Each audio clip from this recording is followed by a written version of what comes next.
नमस्कार। India debate में आप सबका स्वागत है। मैं हूं आशुतोष। मित्रों, वैसे मैं फिल्मों को फॉलो नहीं करता हूं, लेकिन जब से दिशा और सुशांत के इस कैंपेन को बढ़ा रहा हूं, तब से मेरी नजर मुंबई पर थोड़ी ज्यादा टिक गई है। अब उसका नतीजा ये हुआ कि सबसे पहले आपको क्युबाइब ने बताया था कि सैफ और करीना के बीच में जो कुछ हुआ 16 जनवरी की रात को, उसको कैसे मुंबई पुलिस ने कवर अप किया, कैसे गुमराह किया, कैसे झूठ बोला और उस झूठ को किस प्रकार से मीडिया ने प्रचारित किया।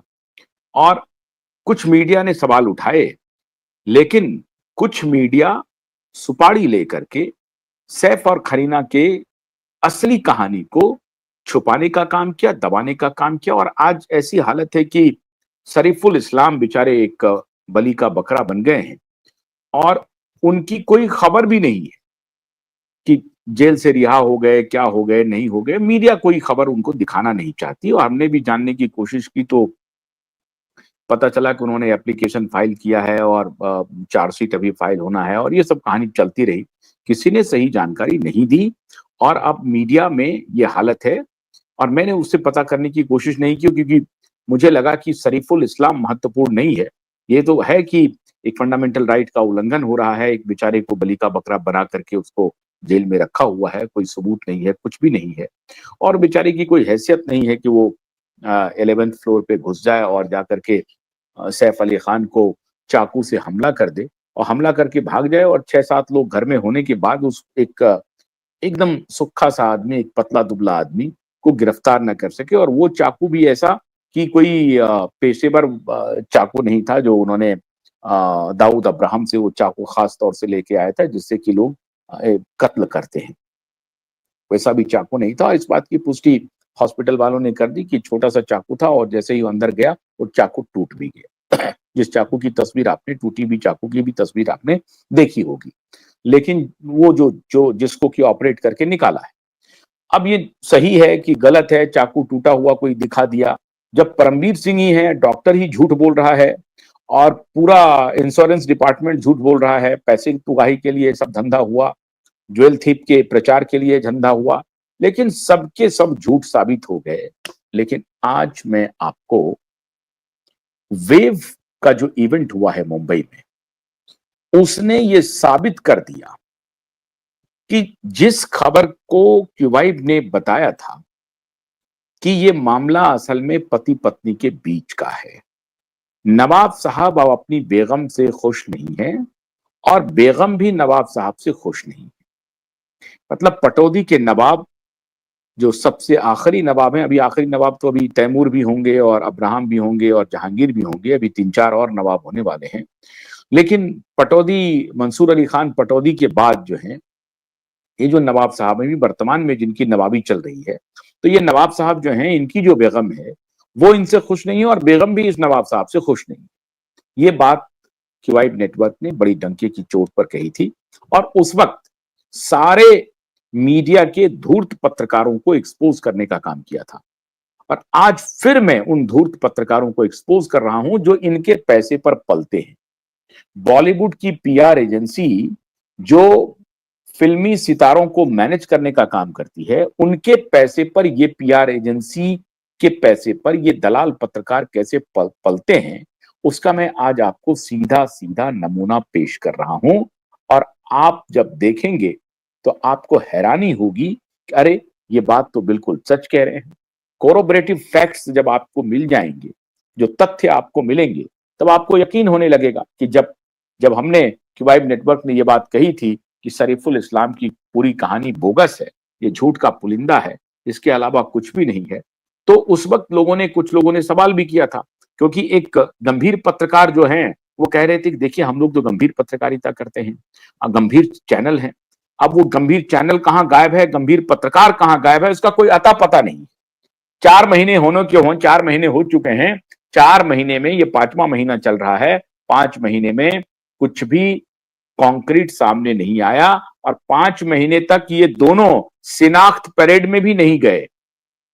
शरीफुल इस्लाम के शिनाख्त परेड में जो पहली बार नैनी और एक जो दूसरी आया थी वो गई थी, लेकिन ये दोनों पति पत्नी शिनाख्त परेड में नहीं गए। कि शरीफुल इस्लाम ही था जिसने हमला किया था।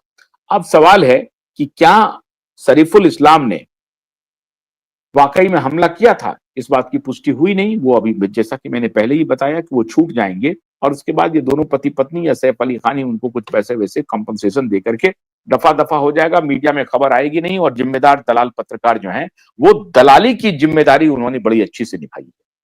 दलाली की जिम्मेदारी उन्होंने, सभी जिम्मेदार चैनलों ने, सभी जिम्मेदार पत्रकारों ने दलाली बड़ी अच्छी से की, इसमें कोई शक नहीं। चाकूबाजी की घटना होने के बाद आज मैं आपको ऐसे सबूत पेश कर रहा हूं जिसके बाद आप कंफर्म हो जाएंगे कि जो एस्ट्रोलॉजर ने कहा था कि 2026 के पहले इनका डिवोर्स हो जाएगा, हमने आपको यह कहा था कि इनके बीच में कोई बातचीत नहीं है, इनका रिश्ता लगभग खत्म हो चुका है, बस दुनिया को दिखाने के लिए अनाउंसमेंट नहीं हुआ है।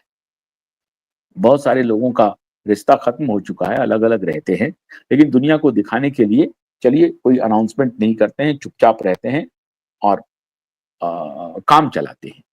तो अब रिश्ता काम चलाऊ चल रहा है नवाब साहब का और नवाब साहब की बेगम के बीच में। 3 घटनाएं हुई हैं। जयपुर में आईफा अवार्ड हुआ, चाकूबाजी के बाद ही हुआ। उस आईफा अवार्ड में, बल्कि चाकूबाजी का एग्जैक्ट मुझे डेट नहीं मालूम हो रहा है, अभी आप लोग देख लीजिएगा, सर्च कर लीजिएगा।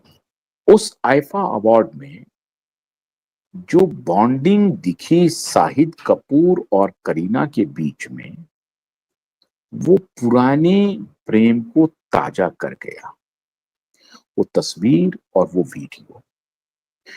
और हमने, क्यूवाइब नेटवर्क ने यह भी बताया था कि संभवतः शाहिद और करीना छुप छुप के ही सही, लेकिन शायद करीब आ रहे हैं।